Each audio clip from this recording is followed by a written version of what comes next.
Bonjour à tous et à toutes et bienvenue pour cette première vidéo sur une série Niagara. On va créer un portail en plusieurs vidéos. N'hésitez pas à laisser un like et à rejoindre le Discord si vous avez apprécié la vidéo ou si vous avez des questions. Bon visionnage. Et nous voici de retour sur Unreal Engine pour ce tuto sur les portails en Niagara. Alors avant de commencer, je vais tout d'abord télécharger un petit pack d'assets que je vais vous partager. Il est gratuit, hein, c'est juste en fait, il nous faudrait 2-3 packs pour agrémenter et rendre notre portail vachement plus joli. Dans les packs gratuits, vous avez normalement le Fire, je sais plus comment il s'appelle, réalistique je crois. Réalistique. Fire réalistique, et si je mets en free et en tag ou en format, je le mets pour Unreal. Voilà. Le M5 VFX Volume 2 Fire and Flame. Donc il est gratuit. Vous pouvez le télécharger complètement gratuitement.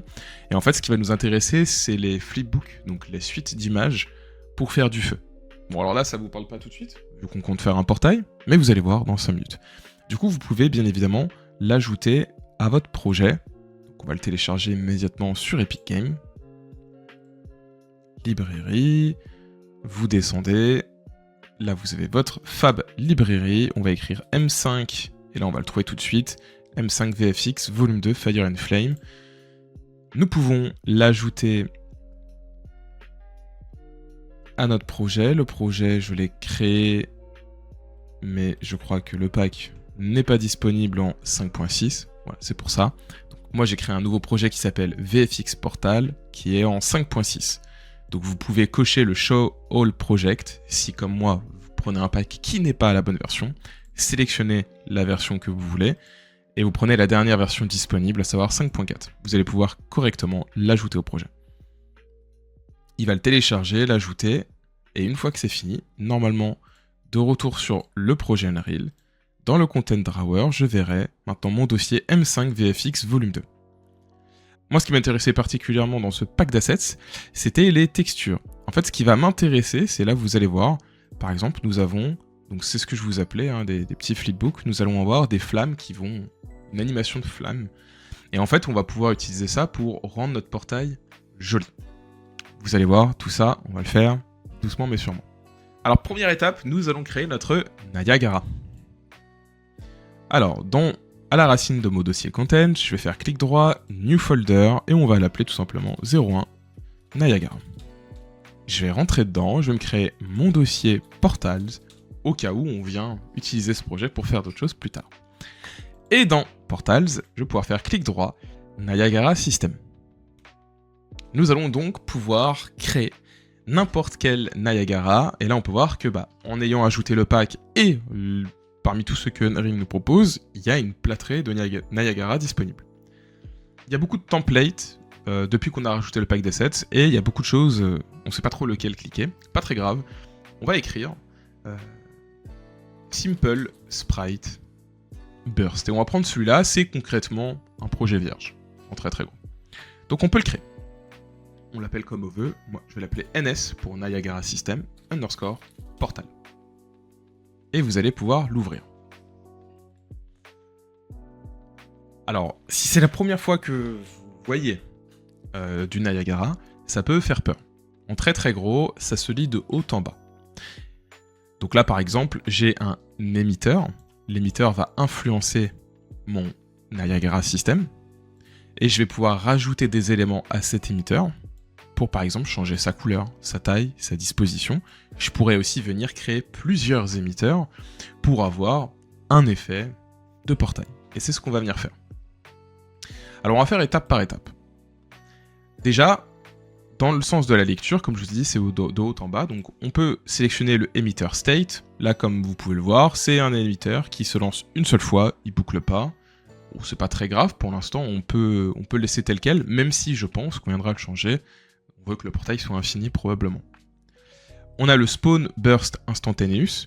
Alors là, bon, c'est le type de spawn que vous allez vouloir avoir sur votre portail. Il existe plusieurs types de spawn, hein. On peut venir voir. Il y a le spawn burst qui se lance une fois, c'est une sorte de, on va dire comme une explosion, où tout spawn à un moment T. Vous avez le spawn rate qui lui va faire spawn en continu. Alors moi je vous recommande, pour notre portail, on va utiliser le spawn rate plutôt que le spawn burst. Du coup là on peut voir, maintenant ça change. J'ai en permanence une particule qui va spawn. Ok.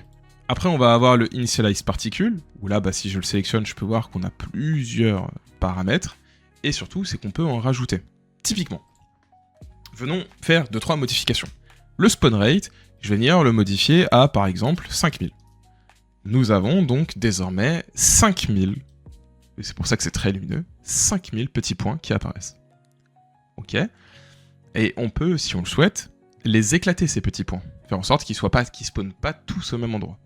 Dans le particule spawn, juste ici, on va cliquer sur le petit plus, et je vais écrire un shape location. Shape location, ça va me permettre de donner une sorte de forme à un moment T, donc au spawn. Parce que je suis dans la catégorie particule spawn. Par défaut, du coup, lorsque vous allez ajouter le shape location, ça va vous mettre, entre guillemets, en sphère. Bon, nous, si on a vraiment envie de faire quelque chose qui ressemble à un portail, dans les films, dans les jeux vidéo généralement, c'est plutôt un torus. Donc une sorte d'écrou. Donc là, on peut voir, j'ai plus ou moins mon portail. Bon, il ne regarde pas la bonne direction. On viendra changer ça après, pas de problème. Mais là, mon torus, du coup, je peux changer ses paramètres. Par exemple, je peux faire qu'il soit plus grand. Beaucoup plus grand si on veut vraiment quelque chose de très grand. Ou bien sûr, on peut avoir plus petit. On fait ce qu'on veut. Jouez avec les paramètres. N'hésitez pas à essayer de trouver des paramètres qui vous conviennent. Bon, j'ai testé quelques paramètres en amont, donc je vais mettre des trucs que je trouve ok. Donc large, ça va vraiment être le diamètre de votre torus. Le handle radius, c'est la largeur sur le contour, les bords de notre torus. Donc là, je vais le mettre en 1 par exemple. Voilà, comme ça, on a un truc plus ou moins lisse. Ok. Bon, ça marche plus ou moins. On va pouvoir s'amuser à changer, je pense, la rotation. Donc dans rotation mode ici, vous allez pouvoir mettre axis angle. Voilà. Et donc là, il apparaît comme il devrait l'être. Ok, bon, c'est un petit début. On peut s'amuser à changer le initialize particule. Là, on peut voir qu'on a une belle couleur blanche. Dans le lifetime mode, on est en direct set. Alors déjà, moi, je vais vous le montrer en permanence, mais on va souvent utiliser du random pour rendre ça un peu plus fun et vivant. Je vais venir cliquer sur direct set et sélectionner random. Et donc là, on va pouvoir changer les paramètres. Je vais laisser entre 1 et 2, ça me paraît convenable. On peut bien évidemment aussi mettre une couleur. Si on veut que le portail ait une petite couleur, par exemple, je vais le mettre en violet. Après, vous pouvez bien évidemment changer la brillance en modifiant le V, si vous voulez que ça brille beaucoup, ou si vous voulez que ça brille moins. Voilà, n'hésitez pas à jouer un peu avec les paramètres. Je vais le laisser à 1 pour vous montrer. Bon, actuellement, le portail, il est très lisse. C'est parce qu'en fait, nos images sont très grosses. On peut le voir ici, par défaut, le Uniform Sprite Size, il est set à 50. Quelque chose qu'on va venir modifier. Je vais cliquer sur Uniform, et je vais plutôt le mettre en Random Uniform, pour conserver la même proportion. Et là, tout de suite, on peut voir qu'on a une bordure qui est un peu plus clean. Bon, on peut la mettre plus petite ou plus grande. Moi, je vais la mettre entre 1 et 2, je pense. Et là, tout de suite, on a, entre guillemets, le contour de notre portail qui est en train de se dessiner. C'est pas trop mal, c'est un bon début. On peut rajouter plein de petits trucs pour que ça bouge. Là, actuellement, comme vous pouvez voir, si je me rapproche un tout petit peu, hop, pour vous montrer, ça bouge pas beaucoup, quoi. Juste, elles sont peuplées, mais elles ne bougent pas. C'est pas très grave sur le principe, mais moi j'aimerais bien que mon cercle y tourne. Alors pour ça, il y a plein de modules qui existent, et là on va plutôt partir dans le update, parce que ça va se mettre à jour en permanence. Donc dans le particule update, je vais par exemple venir ajouter un vortex force. Bon, le vortex force, comme vous allez pouvoir voir, il fait en sorte que tout part un peu en vrille, parce qu'il essaie de créer une sorte de rotation, mais la rotation elle n'est pas dans le bon sens. Moi j'aimerais pas qu'il tourne sur cet axe, donc l'axe XY on va dire, mais plutôt juste sur lui-même. Alors là on va pouvoir changer les paramètres. Comme d'habitude, et j'ai envie de mettre un petit random. Donc là typiquement je peux cliquer sur la petite flèche ici, et je peux venir faire un random range float. Et donc là je peux mettre par exemple entre 1000 et 2000. Bon, un peu plus rapide, toujours pas la bonne direction, c'est pas très grave.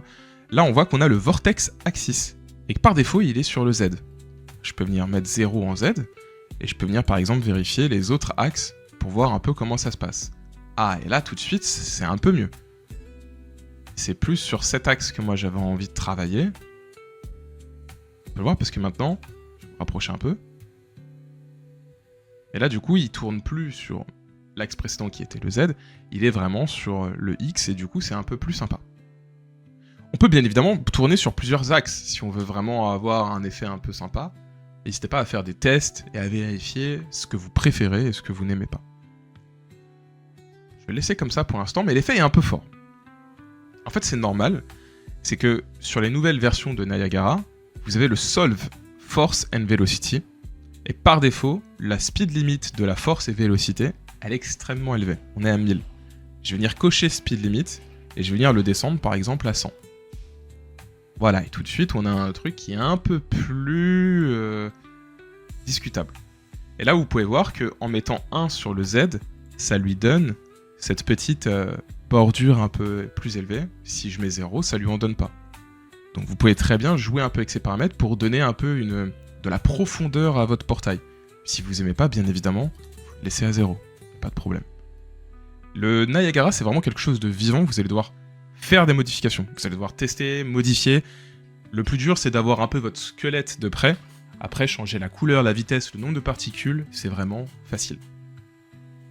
Bon, on a déjà un rendu qui est pas mal. On a un cercle qui tourne.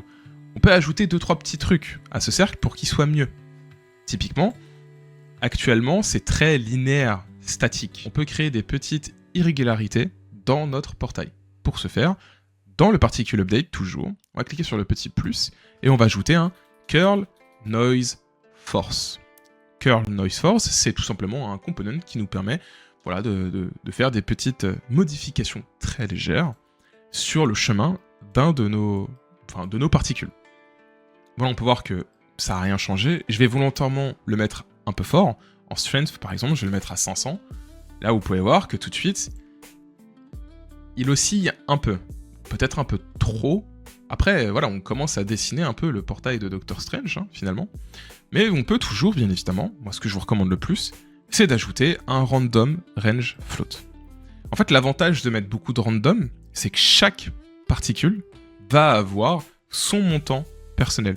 Et du coup, vous allez vraiment créer beaucoup d'irrégularités dans votre particule, dans votre effet, et ça va vraiment ajouter un effet un peu fait main, très réel. Du coup, je vais le mettre par exemple entre 300 et 600. Voilà, là on peut voir que le portail, il est vraiment en train de se faire dessiner. On peut changer la fréquence, si on veut qu'il y en ait plus ou moins qui apparaissent. Par exemple, là, si je le mets à 10, il y en a un peu moins, alors que si je le mettais à 500, il y en aurait beaucoup plus. Donc voilà, modifiez-le comme vous voulez. Je vais le mettre à 20. Comme ça, on n'a pas une forme parfaitement ronde, et c'est pas trop mal. La dernière chose qu'on va pouvoir ajouter, c'est une petite force pour qu'on ait l'impression que le portail vienne du centre. Donc là, typiquement, dans le Particle Update, je vais venir ajouter un Point Attraction Force. Ce Point Attraction Force, je vais venir faire en sorte que donner ce sentiment que les points viennent tous du milieu. Donc pour ce faire, par exemple, ici, je vais venir mettre 80 en force. L'attraction radius, je vais venir l'augmenter à 300. Voilà, et là, on a ce petit effet de le portail apparaît du milieu. Donc par défaut, le Fall-Off Exponent, c'est ce qui va permettre, entre guillemets, de rapetissir le cercle. Et ça, on peut faire un truc plutôt cool avec ça. Si là, vous sélectionnez la petite flèche, par défaut, c'est un float, donc nous pouvons faire un Float from Curve. Et là, en fait, on vient de créer une curve, tout simplement une courbe, pardon. On vient de créer une courbe par rapport à ce float. Et là, typiquement, on peut choisir un template. Donc par exemple, moi, je vais sélectionner ici, je vais prendre ce template-là. Et là, on peut voir du coup que par défaut, on a notre portail qui ressemble à ceci, et ça monte à 1 dès le début. On peut faire l'inverse. On peut faire un truc comme ceci.